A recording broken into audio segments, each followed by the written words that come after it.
What's going on, everybody? Welcome back to the Turn the Jets podcast. I'm your host, Will Parkinson, at WillPod11 on Twitter, Instagram, and TikTok. All 32 pod TOJ talks on Badlands. We are almost into Combine week. Nothing's really happened for the Jets in like 4 days, which is a fucking miracle. Paul Kilgalen rocking a very sick Jets hat, Badlands logo and all, the Badlands hoodie. Paul, how are we doing today, man?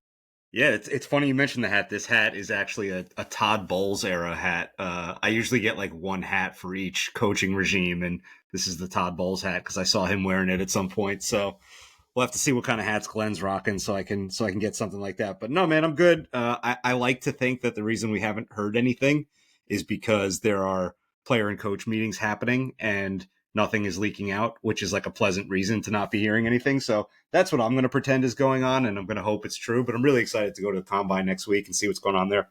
Yeah, I wouldn't say you're off base on what's been going on. But yeah, anyways, in terms of kind of, I guess, the quote unquote scuttlebutt, if we want to sound like Boy Green here, shout out to Paul. Justin Fields has been a guy we've talked about on the Badlands TOJ feed probably since Christmas time, roughly around the Rams game and kind of so on and so forth. He's a name that's come up quite a bit. There's a report from Pretty Ricky and, whatever, you want to take that for what it is, but more so he's a name kind of popular. Jeremy Fowler had some stuff on it. I've talked about it. Connor's talked about it. Joe's talked about it. You and Jake have talked about it. Meeks has talked about it. So, like, Fields isn't a new thing. Now that we're sitting here February 20th, the Rodgers stuff is seemingly starting to die down.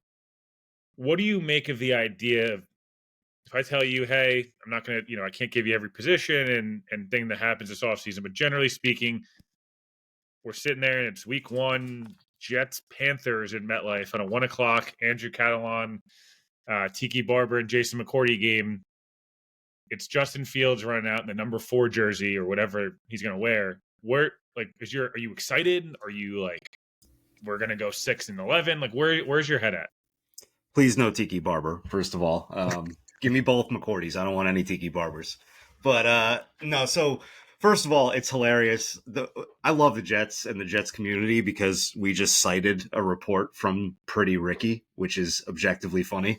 But no, I think if that's the scenario day one, like, I'm probably pretty excited because we're coming off like a pretty weird, tumultuous couple of years where there was a lot of hopes and nothing really transpired from it. So it'd be nice to kind of go back to a place where it's like a little bit lower expectations and there's a little bit more upside, right? Like there was no like, exceeding expectations with Aaron Rodgers because it was like, we got to win a Super Bowl with this guy, right? And so it was a lot of pain for not a lot of payoff. And I think, when we talked about the pipe dream of bringing Darnold back, like as fun as that would be, like after he has the career year is not the time to do that. You have to look for the next one to buy low on. And I think the next one to buy low on is Justin Fields. And I'm one of those guys that like, I rely pretty heavily on the eye test, but I also understand that I can't get on a microphone and say he looks good in my eyes. So trust me, bro. And like, it's going to work. So I usually like to try to do some research to back it up with numbers. And,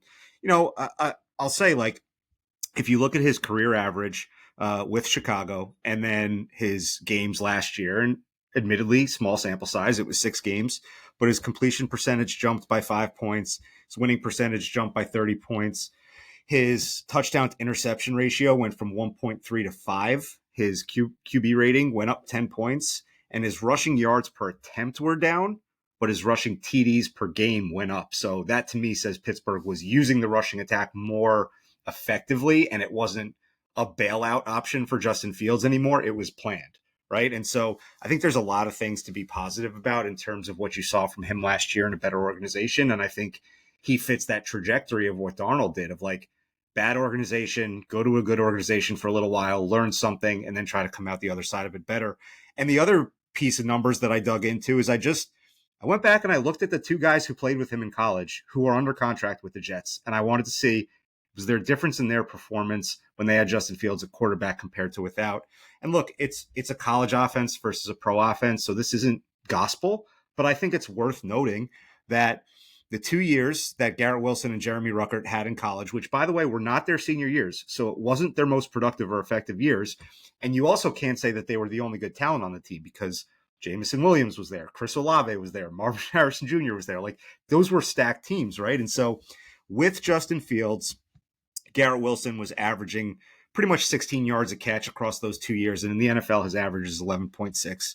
Garrett Wilson's touchdowns per 17 games in the NFL in 3 seasons have been 5. In college, per 17 games with Justin Fields, 9, right? So there's a jump there. Ruckert averaged 7 touchdowns per 17 games with Justin Fields, has not scored a touchdown in the NFL. Ruckert in college averaged 11 yards a catch. In the NFL, it's 7.5. So again, not gospel, but it's a number to look at, right? And I think it's interesting to look at the 2 guys that we have on the team who already have an established rapport with them and say, hey, maybe these guys could elevate their position on offense by having somebody that they know back there. So all in all, I think, like, if that's the situation week 1, I'm hopeful. I'm not dreading it. I'm not like, oh my God, what are we doing? I'm feeling good. How about you? Yeah, look, there's a couple of things here, right? I'm not going to blow smoke up people's ass and tell you that Justin Fields is 100% going to be a lock to be what Baker and Sam have been. No.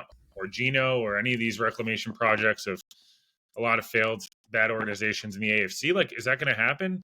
I don't know. Does he struggle with a lot of things that you'd like to see him have progressed more at? Sure, 100%. Like, this is not a dude who throws with a ton of touch, and there's a guy who, isn't a fast processor, and he holds the ball forever. But naturally, a lot of guys that can scramble and run really effectively do hold the ball forever. Mahomes holds the ball forever, right? Like, these guys do that.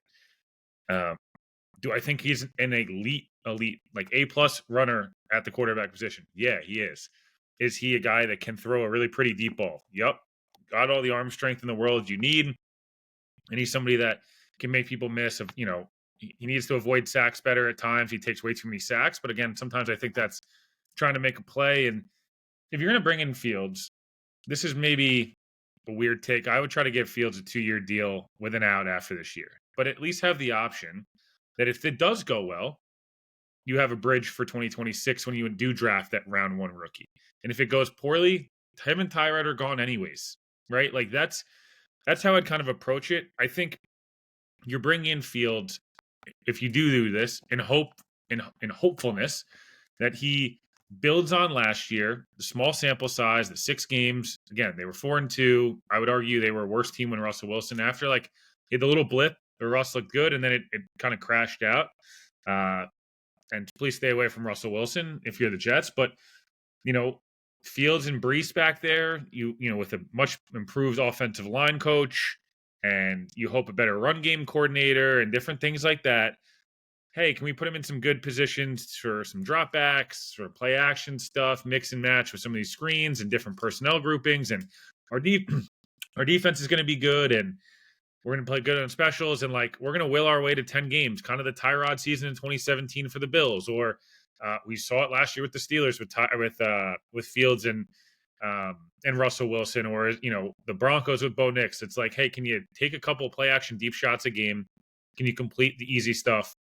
And we're not going to ask you to do a ton. Probably throw the ball 20-ish times a game. We're going to punch you in the fucking mouth for 45 carries a game. We're going to get back to ground and pound, but it's not like ignoring, hey, what 2024 football, 2025 football is.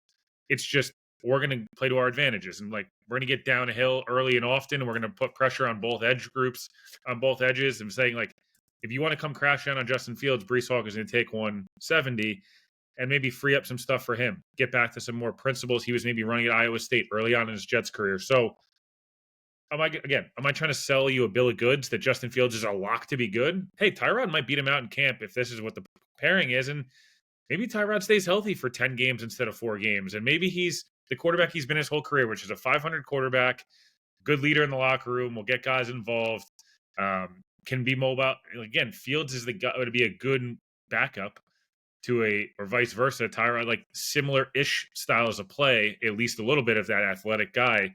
It's why, and maybe it's, hey, do we draft somebody in round 3 or 4 that resembles maybe their play style?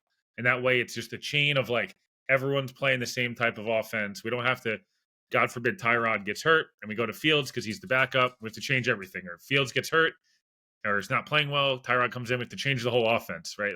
It's kind of funny if you really think about it. If Rodgers was out and missed time this year, him and Tyrod don't play the same brand of football. So I don't know why in some ways, it was a weird move from a backup perspective. And again, I think the expectation, whether it's Tyrod, Fields, whoever, if they have the offseason that I think a lot of people hope, right? Adding a lot of beef, a lot of meat and potatoes to this roster, the middle class of the roster, for lack of a better term. And they add one or two blue chippers, whether it be free agency, the draft, whatever it may be, trade. The expectation should still be, to me, 7 to 10 wins, depending on how much you're able to add. And I know people are going to roll their eyes at me and be, oh, you're so optimistic. Well, the roster should be better than it was last year. The coaching staff should be better. And frankly, everyone is either that argues about Rodgers being that he was so good. At best, what are you saying? He was the 18th best quarterback? And at worst, you're saying he was a bottom 10 quarterback. Did Fields not play at the same level for Pittsburgh that Rodgers did in the beginning of the year last year? Like, they kind of were very similar. Fields didn't turn the football over, didn't have as many explosives, but I want to just transition to the quarterback position for one more question. Then we're going to talk combine for the next 10. There's been a lot of buzz of Jets trading up to 1, Jets trading up to 2 or 3, if Cam Ward falls, or Shador, depends on which draft analyst wants to throw their hat in the ring and how close they are as butt buddies to Dion. So I would ask you this. Is there a line for you where you don't trade up to 1? Or is there a line, I guess, where you do? Like, when do you have the conversation? Is it trading up to 1? Is it, hey, if they fall to 4, to 5? Like, where's the I'm going to trade up for Cam Ward or Shador or whoever you like at quarterback conversation start for you, and where does it end? Yeah, just to tie off on Fields real quick. So you mentioned like running a 2024 offense, and I think number one, Dan on the Badlands feed did a great episode a couple weeks ago about like football is kind of turning back a little bit to some of the more rushing and in the trenches stuff. And I think when you're talking about Justin Fields, and I'll try to make a comparison that's close to home here, so as to not piss people off, but like the difference between a Justin Fields and let's say a Jordan Travis, because he's on the roster, is that Jordan Travis doesn't have the ability to put it deep, right? He doesn't have the NFL arm. And so you have to kind of run that scale down offense a little bit. With Justin Fields, you have all the physical tools. He can push the ball down deep. The question with him is more NFL readiness and things like that, but you still have that ability to run the ball 10 times in a row and then run play action and try to bust one deep, right? So it still exists. It's there. There's upside there. And I think from a vibes perspective, if you're talking about, if there wasn't the Sam Darnold versus draft a quarterback conversation in 2020, it would have been Zach Wilson or Justin Fields conversation. And so I think from a vibes perspective, it would almost feel like a full circle moment to have Fields be a Jet. Now, getting back to your question, I don't trade up. I just don't. Like, I tried to think about this question in a way where I could give you a real answer and not like the cop out, but like, I'm just not trading up. If Cam Ward falls to 7, fine. Like, talk about it, right? It's not going to happen. If Shador falls to 7, I'm still not interested. And so I think, again, rather than me just saying that, like, if we just look up at teams that have traded up for into the top 5 for a quarterback in the last 10 occurrences, which covers about 27 years. So we have the Chargers with Ryan Leaf. Didn't work. We have Atlanta with Michael Vick. Worked for a few years for sure. So I'll give him that one.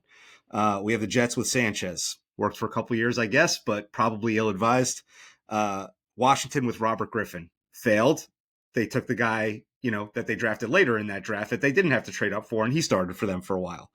Jared Goff, traded for Matthew Stafford, found his career elsewhere. Carson Wentz, Wally pipped by Nick Foles. Mitch Trubisky, Sam Darnold, Trey Lance, Bryce Young, right? Bryce Young, book's not written yet, but like by and large, you detect a trend there, right? Like it doesn't work, and not only does it not work, it tends to hamper a franchise for a few years after because you gave up so many assets to do this thing.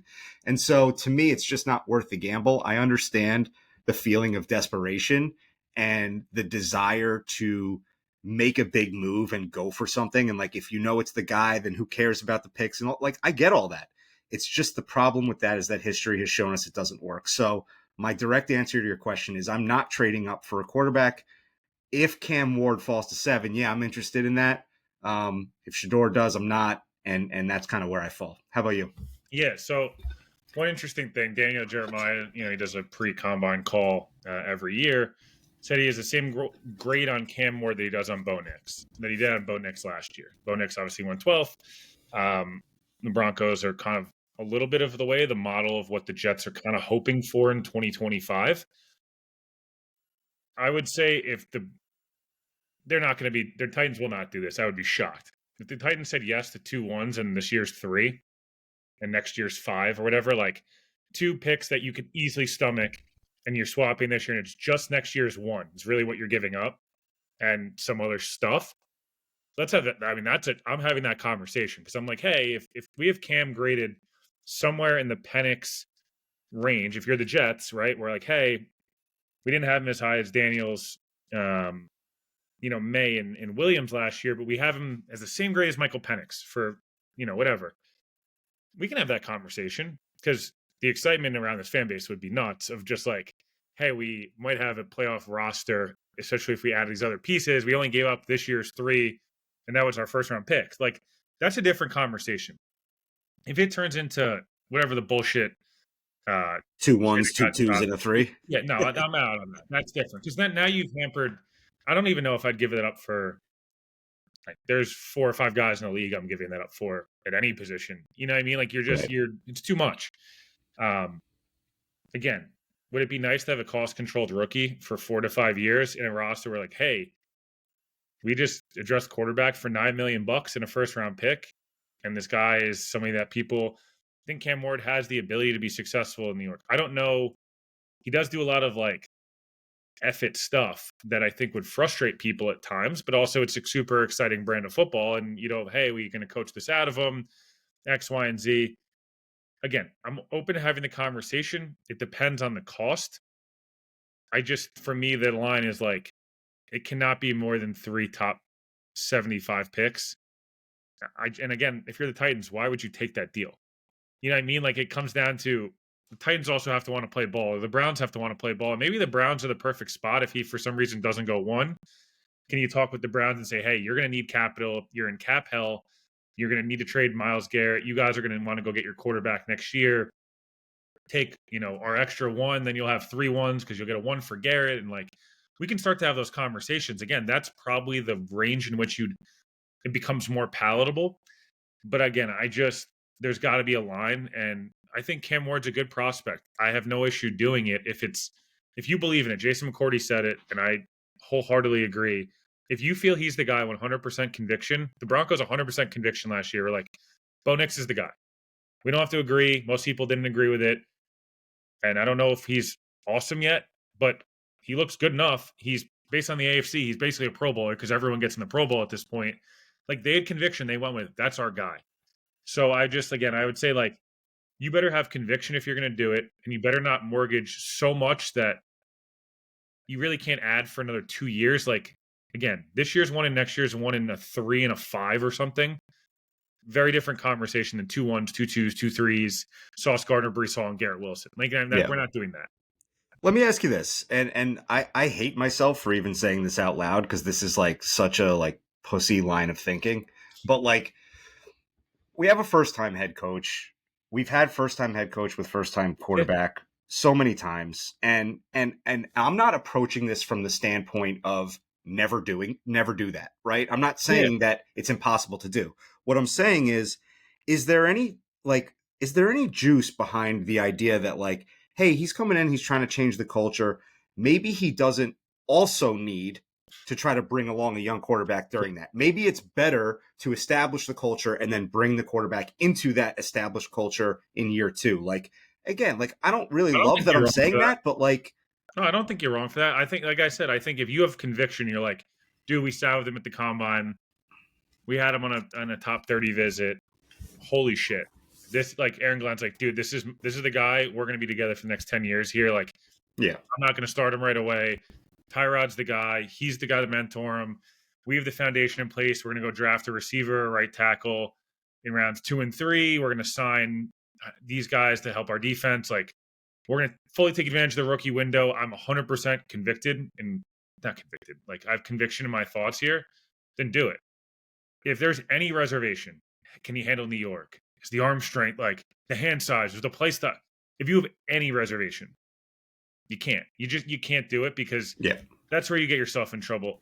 If you remember back, the Panthers traded up and most people had no idea who they were trading up for.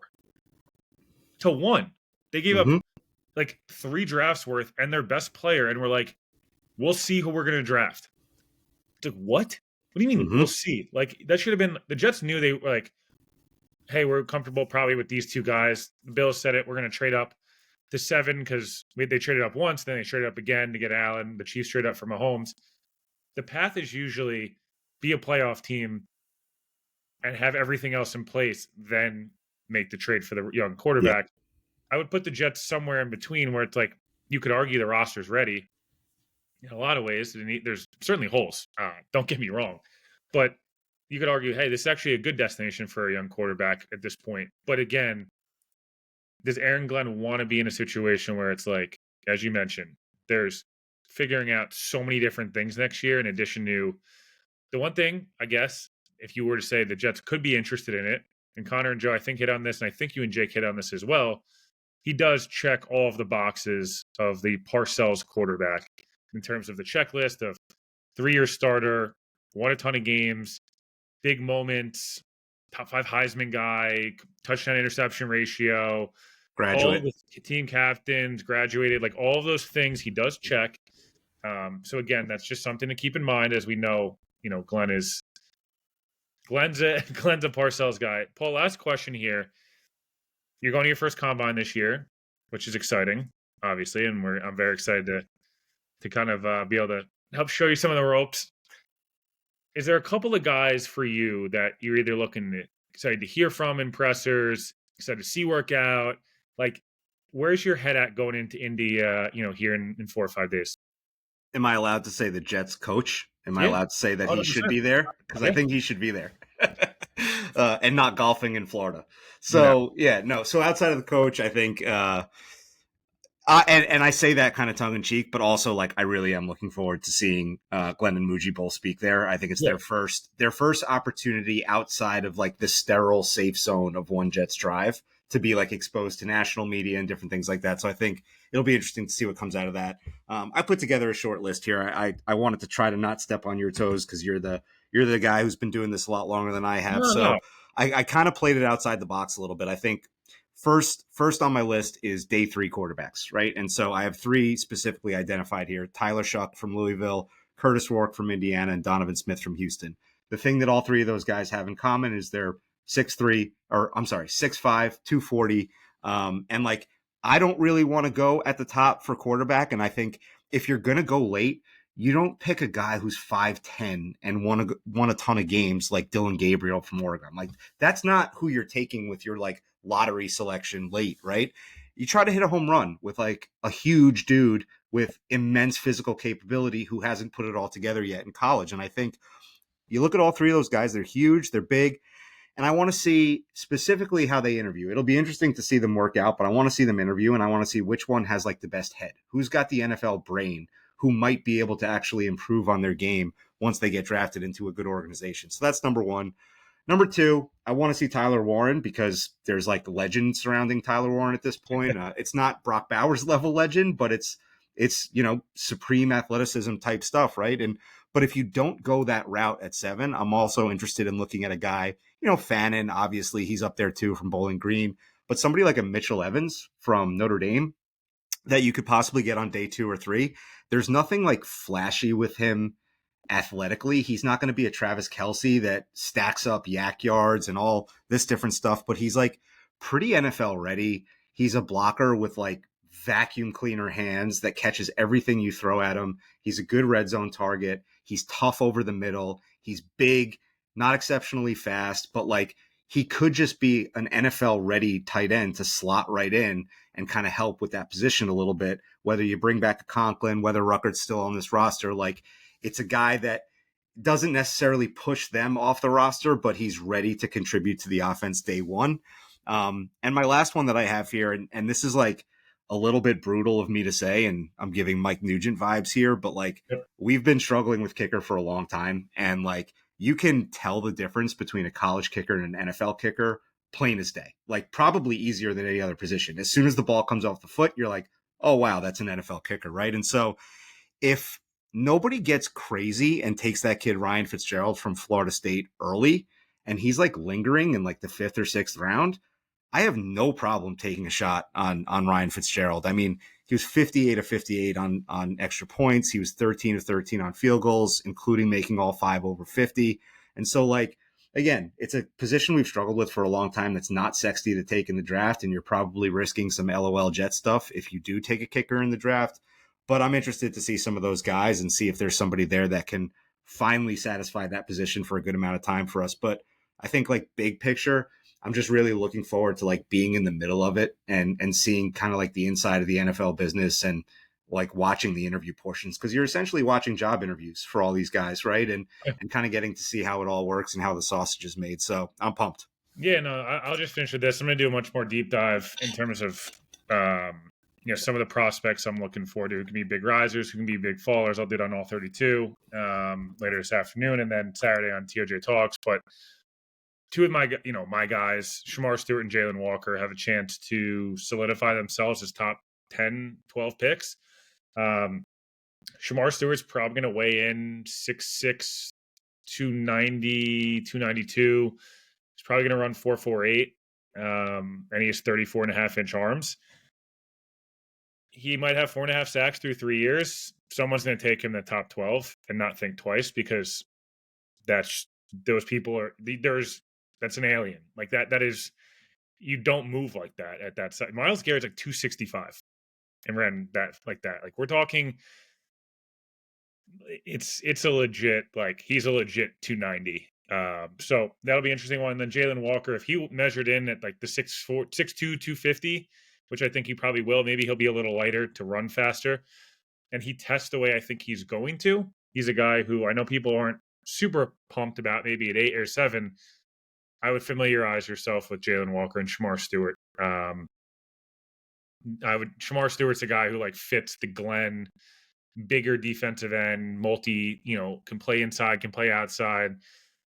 If folks remember, one guy to keep in mind when you think of Shamar Stewart is not that they're the same play style, but Neil Hunter at LSU had 4.5 sacks in 3 years, and everyone's like, what's the deal with this dude? And all he's done is sack quarterbacks in the NFL. So we've seen these type of things happen before, but again, just as a kind of a heads up. But Paul, I appreciate you hopping on. Again, I'll be back on the feed on Saturday. We'll do a full combine preview, and make sure you guys are give Paul a follow. Badlands live event, Badlands TOJ live event in April 11th. Make sure you guys buy your tickets. Bunch of merch, bunch of cool stuff. Paul, appreciate you hopping on, and we'll talk to everybody on Saturday. Thanks, brother.